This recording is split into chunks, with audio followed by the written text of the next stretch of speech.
Welcome to the first official episode of Beauty Debates. I'm so excited to have you here. If you've been in my life, you probably haven't heard me shut up about, beauty, fashion, styling, body image, and all of those things. So I thought, why not record these yapping sessions that I constantly have with myself and share them? How to reinvent yourself, how to become, a new version of yourself through style. And basically, I'm going to be summarizing a little bit of what I do in my one-on-one sessions with clients when we do personal styling, and I hope that you find it useful. So reinventing yourself through your style is such a deep process. It's not just about buying new clothing and dressing up as them. It's this cycle of, completely changing yourself from within. Because let's say you want to be this, bold, confident, authoritative, an assertive person. So that's who you want to be, right? And you want to dress like that. So let's say we choose a lot more, blazers for you that have a little bit more masculine features, or we choose colors that assert power, or whatever we do. It's not just about having those clothings and, wearing them and then you become that. Obviously you don't become that, and you might have doubts that say, okay, I'm dressing like this, but I'm not like this. I don't feel it yet. I feel like I'm faking being another person, and it feels even less confident. It feels even worse. I just don't feel comfortable stepping into this personality. And I think changing your style and buying clothing that reflect you to the world and to yourself as that new person is such a big catalyst in starting that process. So you don't have to wait until you're that person in order to change your wardrobe and buy things that reflect that. You can act like that at the beginning and you will slowly become that. And one of the obstacles that come from this is when people say, isn't that fake though? I'm literally not that person yet. Isn't it fake that I am behaving like I'm more confident? I'm behaving like I'm more assertive. I'm dressing like that. It can be the same if you're trying to dress more feminine. You might try to wear a lot more flowy, floral clothing, but everyone around you knows you as someone who had a really edgy style, and they're just going to be like, what happened to you? Are you going through a midlife crisis? Are you changing yourself? People can say that, but it doesn't mean that it's fake. And I'm going to tell you why it's not fake. And my psychologist told me this, and it changed my whole mindset about it. So think about it like this. I'm telling you that you're an actor in a movie, and I want you to act as confident as possible for this role. You versus another person behaving confident will look very different. For example, you might say that, being confident is being able to put yourself out there, being able to speak loudly, being able to, speak your mind, and not be afraid of people's reactions, and being who you are, exactly as you are. That might be your version of confident. But another person, let's say they grew up in a household where, people were constantly loud and they were abusive and they were, so emotionally unregulated, and there was so much chaos all the time.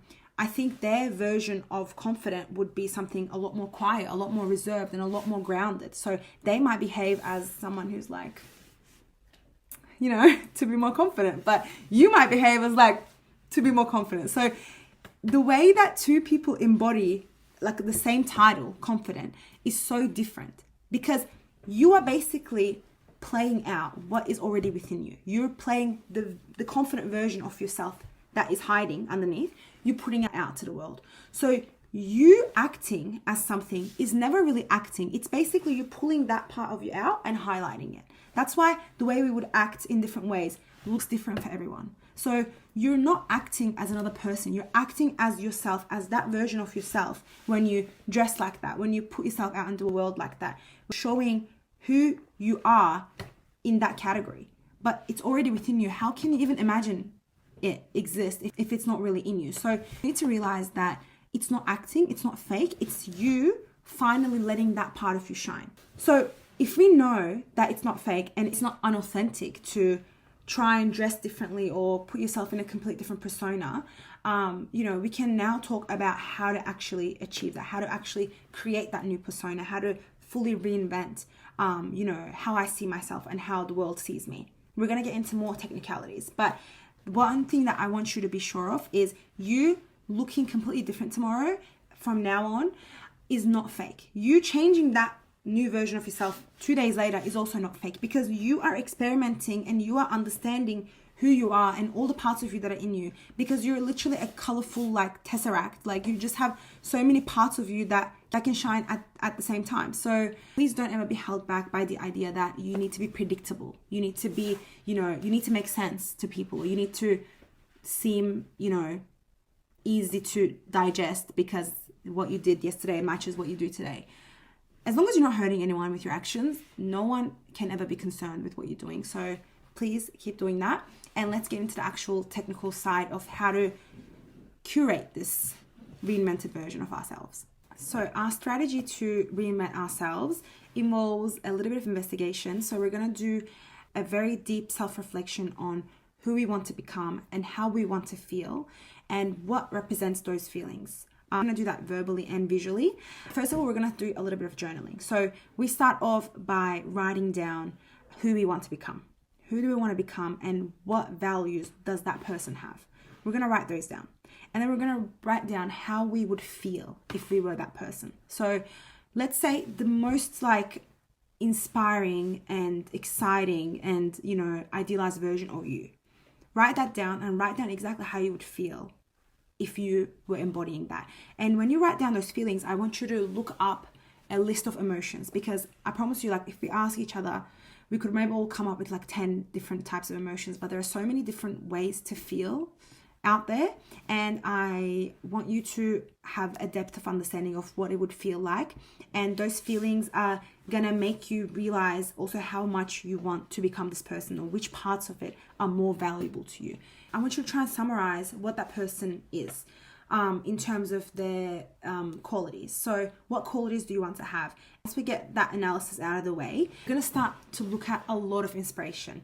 But I'm not saying that we're going to start and look at what other people have as their style. We're not going to look at celebrities or influencers and see how amazingly they dress. We're going to look at points of inspiration that are so much more neutral and that are so much more deeply inspiring, because they represent more than just what one person chose to wear and what one company decided to produce and sell so that they could wear that thing, and what the pop culture decided was okay for them to wear that thing. So if you go and try and produce a new style for yourself, but you're looking at inspiration images of what other people dress as, your vision would be so small, because you'd only be looking at what's acceptable to wear right now, what that person likes, and what companies were able to produce and make it profitable. So that has nothing to do with who you are. You need to start from who you are and what you like. And that's going to make you have your own style. And that style lasts for decades. You're going to make tweaks over time, but that's you. Once you decide what your own style is and how you like to dress and how you like to present yourself to the world, you don't need to follow trends. You don't need to follow what looks good on other people. You just do your own thing. And when someone sees you, they recognize you, because that's you built from scratch. I want you to start looking at landscapes and nature. So I want you to look at, forests, deserts, ocean, mountains, the sky, space, whatever makes you feel, drawn to it. I want you to look at hundreds of images or tens of images, whatever you can handle. I want you to pick at least, 5 to 10 photos of different landscapes and different aspects of nature. That can be, animals, that can be certain flowers, that can be, again, like a landscape. It can be inside the ocean. It can be the detail of, a seashell. I want you to get reference images from nature. The thing about this is that it's going to tell you the color palette that you want, because you can look at fashion and think that you like that color palette, but that can be, again, because of the way that it's marketed to you. But when you look at nature, you are drawn to certain colors and they exist in their most natural form, and you're going to find what you like through that. And I'm not going to get into the color analysis of what color would look good on me? What is my season? Am I this and that? I don't believe in that personally. I got educated to do personal styling at uni, and we studied what looks good on someone. We studied what colors look good on which people, and we studied what metals look good on which people. But I don't believe in putting yourself in a box like that. I personally believe there's only maximum 1 or 2 colors that some people don't look good in, literally, at a time. Because those seasons that they're showing you when they're doing the color analysis on your body, they have the same colors, more muted or more vibrant, okay? Those muted colors are not popular colors, so they're never going to be in the fashion industry, so you're never going to wear that color anyway. You need to understand that when all of this clothing that is being made in the world, There's colors of the years. There's color palettes of the years. There is something called WGSN, which literally tells you what trends are going to be popular next year and what colors are going to be popular next year. It costs hundreds of thousands of dollars to get that information, and they sell it to the world, and that's what brands follow to create their own textiles. So that's what creates the textiles, and the textiles are what creates the clothing. So how can you find colors? How can you find all of those specific colors on those palettes that they're saying that don't look good on you? They're not going to be produced probably. There's going to be 1 or 2 of them that are produced, and you will know that it doesn't look good on you. I will release a video later on that, you know, shows you how to exactly tell if that color looks good on you or not. But I don't want you to pay someone and say, this looks good on you, this doesn't look good on you, when you're probably not going to even have access to half those colors, and you're probably not going to wear them because you know yourself if it looks good on you or not. So that's out of the way. We're going to pick colors that we like and we feel drawn to from those images of nature. So once we do that, we put that aside. We're now going to look at architecture. So I want you to get a lot of reference images from architecture. The reason why I want you to do that is because whatever you choose to select that you feel drawn to in those references, it's going to tell you a lot about the geometry that you like to wear and the geometry that you appreciate. So do you like a lot more harsher styles, or do you like a lot more organic forms, and you like, you know, softness, or you like more rigidness? Or it's also going to show you what kind of textures you like. Do you like natural fibers? You know, for example, if you like a lot of wood, you probably like a lot more natural fibers. But if you like, you know, different kinds of like metals and reflective sort of materials within the architecture, you might like a lot more of that within your clothing as well. And also, if you look at images of architecture and you see what you appreciate, you're also going to find the timeline of what you like to wear. So do you like to dress in more classical pieces? Do you like to dress a lot more futuristic, or do you like a lot more vintage things? So examples of architecture are going to have those little bits of information, you know, coded into them, and you're not going to know why you like it, but you're going to like it, and we're going to analyze it and unpack it later on. So I want you to pick, again, 5 to 10 photos of architecture, and they don't all have to be cohesive. You don't have to like only one thing. You can like multiple things as well. Once you get your images of landscapes and architecture, we have our color palette, we have our general feeling, and we also have the shapes, textures, and the time frame of how we want to dress. Once you do that, I want you to start looking at actual fashion pieces for the accessories. And one thing that I like about accessories is that it's so much more accessible to everyone. You know, if you look at a piece of clothing, you might say, oh, that doesn't look good on me because, you know, my body doesn't fit that, or my looks don't fit that. But with accessories, there's so much more diversity, first of all. There's so much more ability to express an idea through accessories, because they don't have to be a whole piece. So you can, you know, add them on or take them off. So I feel like there's a lot more expressive pieces that are being created in accessories rather than ready to wear fashion. So I want you to look at accessories and find exactly what you like and go bold. Like literally, if you like something but you don't have the balls to wear it, still like that. Still be like, okay, I want this in my vision. I don't have to wear it right now. So I want you to get a lot of images of accessories, and that's going to be, you know, rings, earrings, necklaces, headpieces, body chains, belts, boots, gloves, cuffs, everything you can think of. I want you to look into your culture. So whatever your heritage is, maybe there's a certain type of accessories that they used back in the day, or maybe they still use, and that's going to make you feel more, you know, aligned with yourself as well. So I want you to look into that. And lastly, we're going to do a little bit of inspiration board on hair and makeup. And that's something so personal. That's something that's going to probably change over time with what you like to do with your hair. But I just want to leave a little bit of a tip with makeup. So I know that a lot more, you know, people are adopting like a clean girl makeup look. And it's become the most normal thing to do. I don't want that to stop you from fully expressing yourself in the world and wearing the colors on your face that you like, you know, doing the certain shapes in your face that you like. My eyebrows, for example, I have always had my eyebrows thin, even when it was really, you know, acceptable to have them thick. Even sometimes when I get my eyebrows done, especially in Turkey, they always tell me like, oh, your eyebrows are so thin, you need to get your eyebrows done, you need to get your eyebrows done. This is my style. This is how I like it. I like a very thin and composed eyebrow, and that's just never going to change for me unless I decide to change it, and I don't need to follow what is trendy to do that. And that's the same with your makeup. You don't have to wear blush if you don't like it. You don't have to have a dewy skin look if you don't like it. You don't have to have clean makeup. You can have whatever aligns with you or whatever makes you feel good in your own skin. With hair, Don't change your hair just for the sake of your style. Only do it if you're aligned with it. But look up different ways to do your hair at the length that you currently have. So if you have short hair or mid hair or long hair, just look up crazy long hair styles on Pinterest. Like, maybe there's so many cute things that you really want to try, but you're just afraid to try. But when you see them and you're doing this whole rebranding thing, maybe you're going to find the willpower to finally try it and finally do it and show up as this new version of yourself. And maybe that process of doing your hair like that is going to be like the best part of your day, because you're fully, you know, spending time with yourself and trying something new, and it's something creative. Like, it's just such a healing thing. So I want you to have a look at those as well.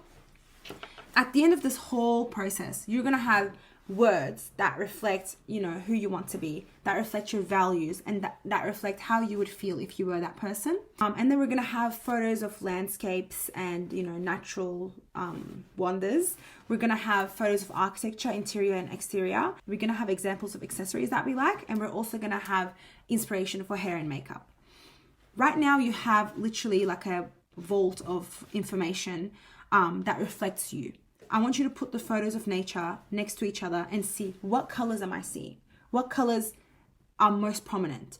Or are there so many different colors? Does that mean that I just want to be, you know, very colorful? I want you to look at that and get a color palette out. I want you to literally look at it from afar and see what colors pop out to you the most. Show it to your friends and show it to your family and be like, what colors do you think, you know, this represents the most? Or what colors of this do you think, you know, you like the most on me? Like, and go to your wardrobe and see what clothing you have that respond to those colors. And let's say you chose some animals. Let's say you chose some butterflies. What feeling does that bring you? You know, is it like freedom? Is it being cutesy?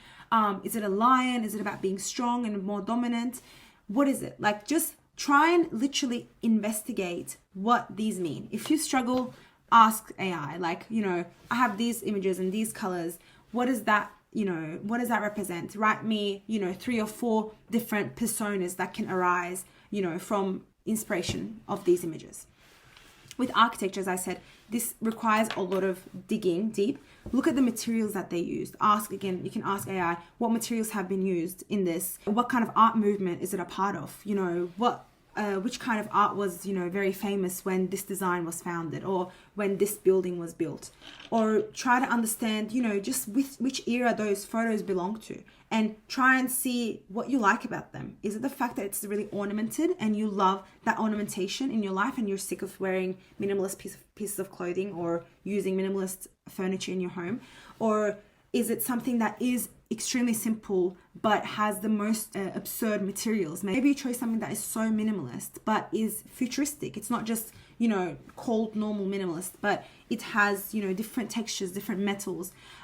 Does that make you, you know, feel more drawn to it? I personally love like futuristic clothing, and I would love to find pieces of clothing that reflect that, which I can't find a lot of. But look at the pieces, look at the photos that you picked and try and draw concepts from it. So is it futuristic? Is it classical? Is it, you know, modern? Accessories, you already know what to do. Try and select, you know, which ones align with you the most, and same with hair and makeup.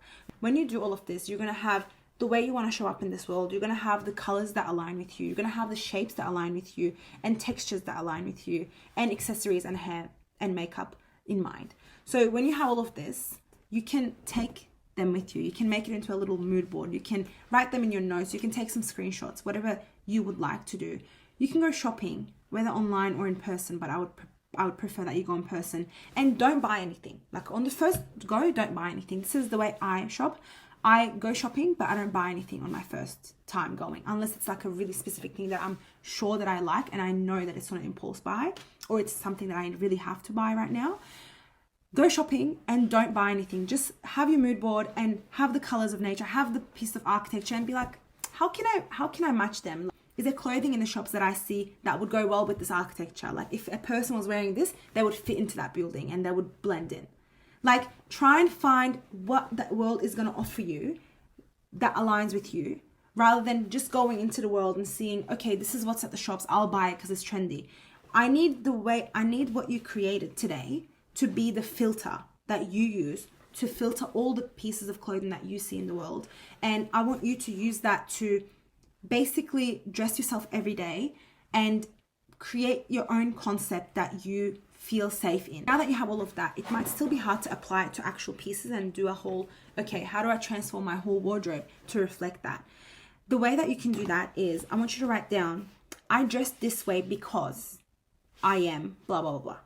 So you don't have to know how you're going to dress yet, but you're just going to say, I dress this way, which is unknown, because I love feeling, really free and full of movement, because I want freedom and I want to take space and I want to keep moving and I want to not feel restricted and I want to feel cheerful and I want to feel full of life. That, to me, what I imagine straight away is this like beautiful woman who is wearing like layers of a flowy dress with like a cute pastel color. The color you can take from your nature images, the silhouette you can take from your architecture pieces, or the style you can take it from that. But because I had said, I want to feel this way, I immediately imagine what that person would look like. And the reason why we're using this trick is because you don't think you know, but you know what that person looks like. Because every time we watch movies, they all have dedicated stylists. Like each color that, even if they look like they're just literally wearing a sweater and a jacket, or if they look like they're just wearing a normal simple sundress, these are all creating actual characteristics and actual personas that you feel like is consistent throughout the whole movie. So you know what that person looks like, you know what they're wearing, because your brain has seen it a million times through movies and TV shows and campaigns. So you curating your style starts from actually getting to know yourself, like getting to know yourself so well that you will be able to make that choice. You will be able to create a whole new wardrobe for yourself. What you're doing here is getting to know the things that you love, the things that you align with, and the things that you want to be. When you understand that, picking the clothing is literally the easiest thing to do, because they're already designed. They're already on shelves. They're already out there. They're already so accessible. I don't need you to go and buy clothing and pick new pieces for yourself and spend money when you don't fully know if you align with that yet, because that would be a waste of money and waste of space and waste of resources. So I want you to first get to know yourself as well as possible through all of these exercises, and then try and keep this with you and try and look back at it and try and look at people around you. How would you define, how they dress? Try and look at, your favorite TV stars or your favorite celebrities or whatever. How do they dress? What do they communicate to me? Once you feel like you've comfortably gotten to know yourself, you can use this to do a whole wardrobe detox. You can take out the colors that don't align with you. You can take out the pieces that don't align with you. You can take out the pieces that make you feel like it's muting you, it's hiding you, it's making you feel like you are blending in. And once you know what you like in your wardrobe that align with this vision of yourself, you can then go shopping and go buy the pieces that you liked that last time that you went. And you can try to think of them together. You can also start by buying some basics and accessories, because when you buy these accessories, they communicate a lot of information. Because if you buy a blue scarf, let's say, it doesn't have to match with everything, but it's a whole blue scarf and you can wear it over what you already have in a simple way, and it'll change things. It'll look different. Or let's say you see something and you love it straight away. Buy it. You can buy it straight away. You don't have to make decisions that feel so difficult. But when you're not sure if you're ready to wear something and you're ready to become this new version of yourself, you have this resistance to actually stepping into it. Use this to be like, no, I've done all this work. I've done all this explanation and all this getting to know myself and all this, reflection to say that this is what I want. This is who I want to be. And I have the feelings here on how I would feel. I have the values that I hold, and this is who I want to be. And I am ready to dress like that because I'm ready to show up like that. And I have tried to look inwards to define what matters to me. And I'm ready to be this person. And I'm ready to dress in that new version of myself. Even though it feels new, it feels bold, it feels out of nowhere, it feels confronting. But I've got my template, I've got my filter to filter this whole world of, fashion, which has like millions of selections at all times. You have your safe filter to use, and it is only curated by you. It's not curated by someone else. It's not some stylist coming and telling you, oh, this is what would look good on you. This is the color that would look good on you. You're doing it yourself, and you should be really proud of that. I hope you can use this to get a massive like change started in your life. And if you don't feel like you have all the answers from just this, it all takes patience. Like, I think me finding my own style took so much trial and error over years, and I am so grateful for it. But if there is something that you want me to answer, please drop it in the comments and let me know. And you can also DM me as well on Instagram. So let me know what else you want to hear from me, and I hope this was useful for you. I can't wait to meet you again on another episode. Take care.